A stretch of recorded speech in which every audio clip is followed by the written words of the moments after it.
On va commencer, si vous le voulez bien, en prenant la direction de Tel Aviv en Israël. Tel Aviv qui a été fortement secoué, mais on va retrouver sur place pour faire un point sur les toutes dernières informations.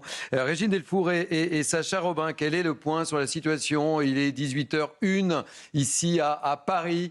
Quel est le point sur la situation, ma chère Régine? Bonsoir.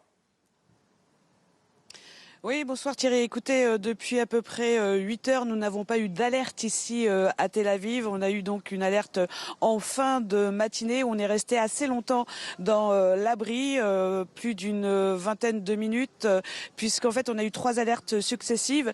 Et parce qu'il y a ces nouveaux missiles, ces missiles sous munitions donc qui sont lancés depuis l'Iran.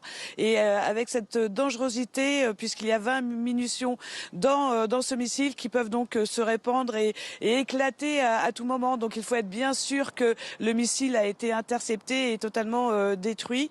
Donc il y a toujours cette petite peur, mais comme il n'y a pas eu toutes ces alertes donc pendant cette journée ici en Israël, surtout à Tel Aviv, on a vu beaucoup d'Israéliens, d'Israéliennes être dans les rues, profiter donc d'une accalmie et puis surtout préparer, faire leurs courses pour préparer le dîner de Shabbat. Oui, parce que c'est important, hein, c'est le premier Shabbat en temps de guerre, ma chère Régine Delfour. Oui, c'est le premier de cette guerre. Hein. On est au 7e jour de la guerre et il est hors de question de ne pas célébrer Shabbat avec le repas de Shabbat. Donc, et pour ceux qui ne sont pas chez eux, qui sont dans des parkings ou dans des hôtels, eh bien, il y a des Shabbats, des repas de Shabbat qui sont donc organisés avec cette générosité et cette solidarité des Israéliens qui donc apportent des plats.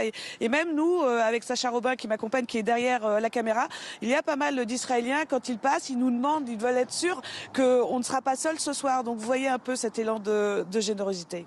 Merci encore et merci et bravo également pour le travail que vous faites. Et j'en profite pour saluer toutes les équipes de CNews et d'Europe 1 qui sont sur le terrain pour nous faire vivre au plus près ces événements au Moyen-Orient. Je vous propose d'écouter le porte-parole de Tzahal et Fi Defrin avant de faire un petit tour de plateau avec nos invités ce soir.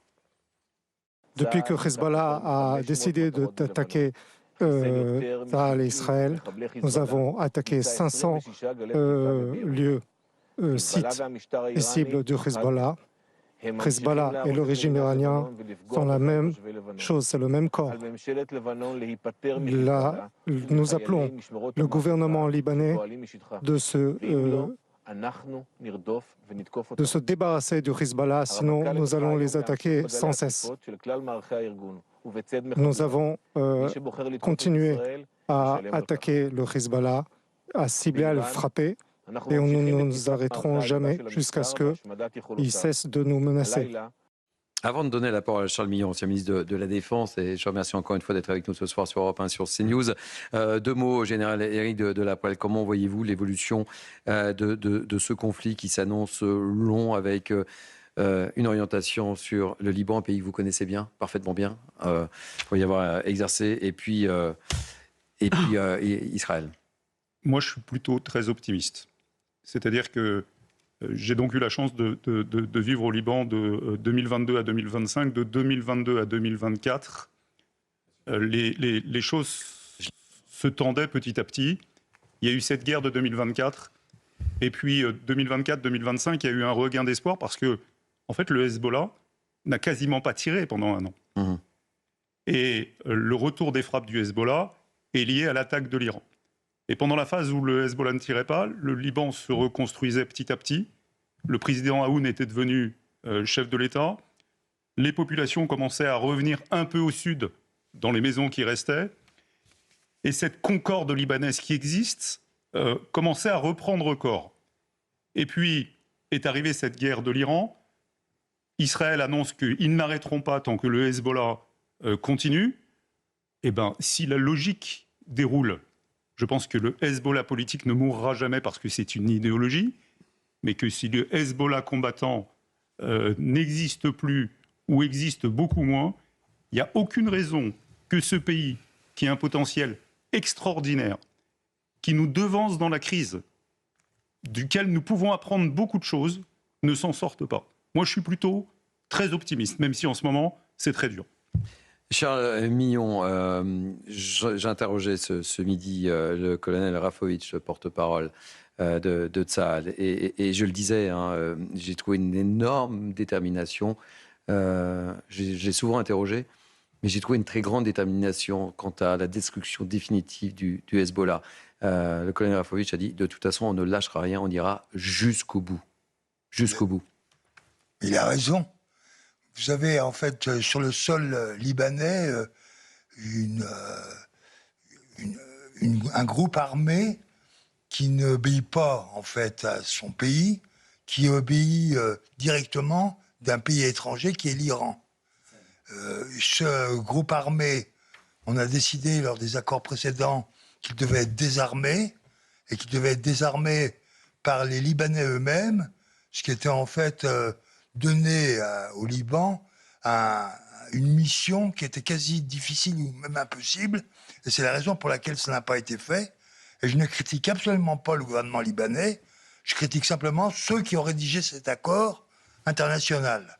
Et que je pense que la France, comme le disait tout à l'heure le général, la France doit prendre ses responsabilités dans cette affaire parce qu'on a un lien historique avec le Liban, on a des liens avec toutes les familles libanaises et pour un certain nombre d'entre nous, on les connaît, on a partagé avec eux un certain nombre d'actions et qu'on devrait les aider d'une part à remettre de l'ordre dans leur pays et peut-être les aider à renforcer leurs moyens militaires pour qu'ils reprennent le contrôle total de leur territoire, les aider à relever les défis économiques et sociaux qu'ils ont, au lieu de faire des discours ou de faire des gestes symboliques. Charles Millon, on l'évoquait tout à l'heure, on le voit, il n'y a pas unanimité en Occident sur ce qui se passe au Moyen-Orient. C'est moins qu'on puisse dire. On a parlé de l'Espagne, évidemment, mais il y a d'autres pays comme ça qui ne soutiennent pas ce qui se passe. Bien sûr. Et c'est très triste. C'est très triste parce qu'en fait, on est en train d'oublier que nous sommes des pays occidentaux, que nous avons une civilisation à défendre, que nous avons des convictions à porter, que nous avons en fait une mission, historique à accomplir, et qu'à partir de ce moment-là, quand un pays comme l'Espagne s'amuse à faire des galéjades idéologiques aux yeux de tout le monde, qu'un Premier ministre ose dire et demander et exiger que les avions américains ne puissent atterrir sur les bases espagnoles, alors qu'on sait ce que les États-Unis ont fait lorsqu'il faut défendre la liberté. Je trouve que ce Premier ministre est un Premier ministre qui est un individu, comme l'a dit d'ailleurs la présidente de la région Madrid, c'est un pleutre, un adolescent introverti, c'est un personnage historique qui se veut historique alors qu'il n'est qu'un clown et qu'on lui demanderait bien de démissionner ou alors de faire un référendum en Espagne et on verrait bien les résultats. Je suis bien convaincu que les Espagnols sont beaucoup plus sérieux que lui ne l'est actuellement. Je vous ai rarement entendu prononcer de telles paroles, Charles Millon. Oui, mais où je trouve véritablement scandaleux qu'un Premier ministre puisse prendre ses positions, et surtout alors qu'il est minoritaire dans son pays, que tout le monde le sait, et qu'il ne fait cela que pour conserver le pouvoir. Charles Millon a raison, et je crois qu'il a tout dit sur l'Espagne. Pour en revenir au Hezbollah, Israël a déjà tenté 4 fois des incursions au Liban. C'est extrêmement difficile de détruire le Hezbollah. Et le Hezbollah ne va pas s'arrêter, parce qu'il est totalement dépendant de l'Iran, et dans ses textes fondateurs, il y a la destruction d'Israël. Donc, autrement dit, la défaite du Hezbollah viendra éventuellement de la défaite iranienne. Et concrètement, mais l'armée libanaise ayant les faiblesses qu'on a cessé de souligner, c'est très compliqué pour l'armée libanaise, qui en plus est multiconfessionnelle, c'est-à-dire qu'il y a des chiites dans l'armée libanaise, je pense environ 25 à 30%. C'est une armée qui n'est pas soudée non plus idéologiquement, même si maintenant on a l'avantage que le président chrétien et le Premier ministre sunnite sont sur la même longueur d'onde. Et donc Israël est parfaitement fondé à faire cette opération, et il faut espérer qu'elle aboutisse, mais il y a déjà eu 4 tentatives et qui n'ont pas vraiment réussi.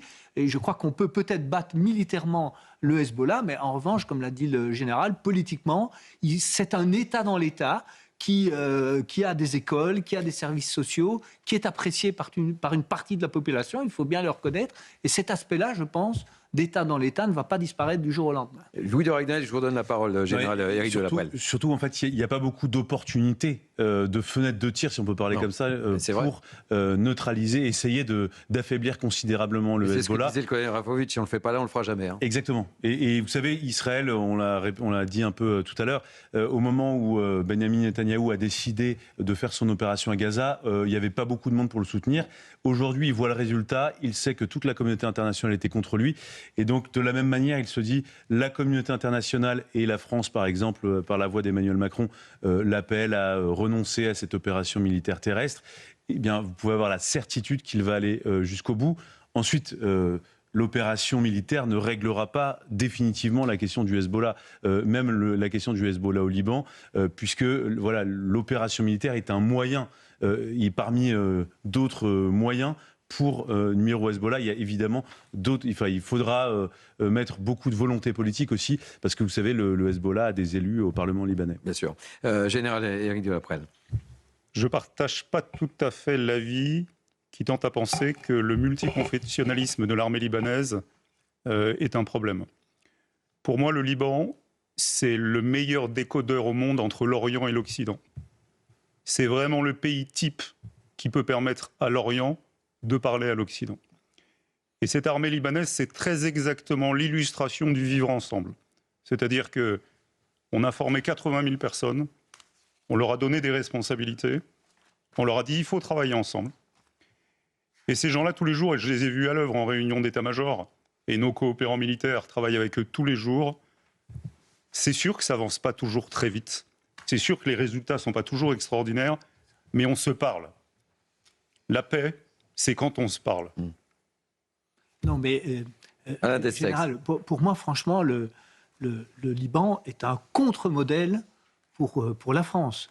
C'est un pays qui était en paix jusqu'en 1975, qui est entré en guerre en 1975. Elle a duré 15 ans jusqu'aux accords de Taïf. Et aujourd'hui, la France est en voie de libanisation. Donc faire, si vous voulez, du multiconfessionnalisme de l'Iran, du Liban, un modèle, je crois que c'est au contraire un modèle qu'on doit observer en France et en Europe pour ne pas devenir le Liban. Et le Liban a été détruit par 3 choses qui sont en train d'arriver en France. Le premier, c'est la démographie. Au départ, majorité chrétienne, minorité musulmane, inversion de la démographie. Le deuxième, c'est apparition de forces étrangères. Dans le cas de Liban, l'OLP et les Palestiniens qui contribuent à la déstabilisation du pays. Chez nous, c'est quoi ? Ce sont les Algériens, pas tous, hein, je précise, une partie des Algériens et des Turcs, par exemple, qui font allégeance davantage à leur pays d'origine qu'à la France. Et le troisième élément, au Liban, c'est le Hezbollah, c'est-à-dire c'est l'apparition de l'islamisme qui n'existait pas avant au Liban, et l'islamisme, eh bien, il vient également en France. Donc ces 3 aspects, démographie, force étrangère et islamisme, à mon avis, sont extrêmement dangereux et menacent la France et toute l'Europe demain. Alors, le général Éric de la Prelle souhaite vous répondre, et ensuite on ira retrouver l'une de nos équipes, la frontière entre Israël et le Liban. Le multiconfessionnalisme concerne l'armée. Quand on connaît le fonctionnement du Liban, le Liban, pour vivre ensemble, ils ont mis un système vivant à côté. Et ils vivent côte à côte. Beyrouth, c'est Ashrafieh, le quartier chrétien. Ah oui. Tahrir, toute la zone, le quartier chiite au sud de Beyrouth.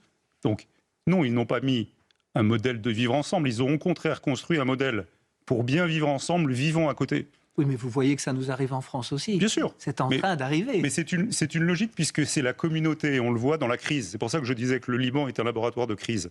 Que nous apprend le Liban ? Dans la crise, c'est la communauté qui préserve. Quand vous n'avez plus d'État, vous vous tournez vers la communauté. Quand il n'y a plus d'électricité, quand il n'y a plus d'école, quand il n'y a plus d'essence, ceux qui vous aident, c'est la communauté. Et le Hezbollah a très bien joué là-dessus. Parce que le Hezbollah, c'est une mafia qui a mis en place des aides, des accompagnements, qui venait chercher la grand-mère qui était malade pour l'amener à l'hôpital, qui a fait tout ce que l'État ne faisait pas. Absolument, absolument. Donc, c'est malheureusement une pente naturelle dans la crise que d'aller vers la communauté. Priorité au terrain, on va retrouver l'une de nos équipes qui suit ce conflit au Moyen-Orient. On va aller à la frontière entre Israël et le Liban. On va faire un point complet ce soir avec Thibaut Marcheteau et Fabrice Elsner. Bonsoir Thibaut, quelle est la situation sur place ?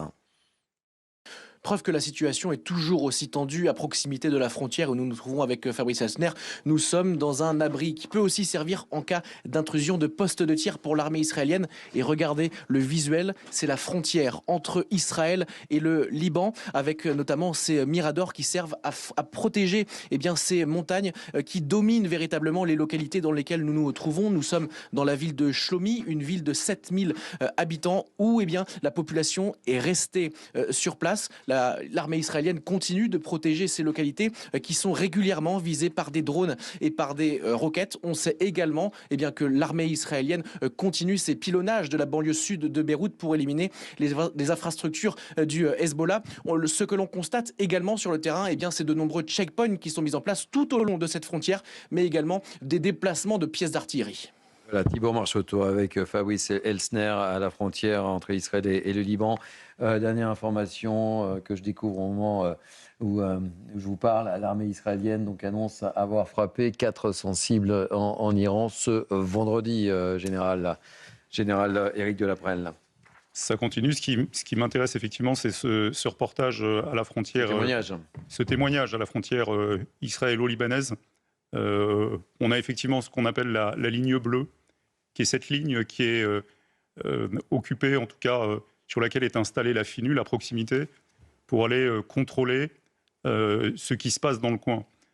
Pourquoi je parle de ça ? Parce que ça nous ramène sur le rôle de nos 700 casques bleus qui sont à proximité de cette ligne et qui, tous les jours, en dépit de la situation compliquée, sans état d'âme, parce que c'est des militaires français, quand on est militaire français, on est là où c'est compliqué, accompagnent l'armée libanaise, observent, surveillent, rendent compte à l'ONU, et c'est utile.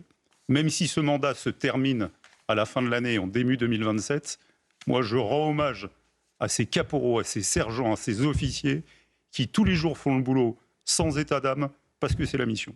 Alors vous sentez très ému, général Éric Delaprelle, là, ce soir, lorsque vous avez...